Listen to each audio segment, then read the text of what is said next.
અમદાવાદ સરખેજ વોર્ડમાં રોપડા તળાવને ઊંડું કરવા એએમસીએ કમર કસી છે। એએમસી દ્વારા અહીં પાણીના સ્તરને ઊંચું લાવવા તળાવ ઊંડું કરાશે। તળાવ ફરતે ગાર્ડનિંગ અને પ્લાન્ટેશન પણ કરવામાં આવશે તો કમ્પાઉન્ડ વોલ, વેકવે જેવી સુવિધા પણ નગરજનોને મળશે। તળાવનું બ્યુટિફિકેશન કરી આ તમામ સુવિધા એએમસી આગામી સમયમાં પૂર્ણ કરશે। આયોજન કરવાની જરૂર પડી। રોપડા તળાવમાં અમદાવાદ શહેરી વિકાસ સત્તામંડળ જ્યારે હતું ત્યારે એણે જે કંઈ ડેવલપ કરવાનું હતું ત્યારે કર્યું હતું, પણ જે પૂરું જે ડેવલપ જે કરવું જોઈએ એવું થયું નહોતું। હવે આપણે રીડેવલપ કરવા માટે લીધું છે।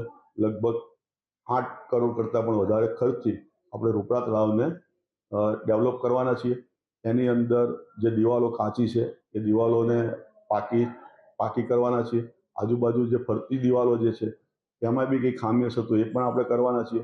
એની અંદર પાણી જે આજુબાજુથી જે આવે છે એ ત્યાં આગળ ભરાય વધારે પ્રમાણમાં રહે એ પ્રમાણે ઊંડું કરવાની જરૂરિયાત લાગે તો ઊંડું પણ કરવાનું છે।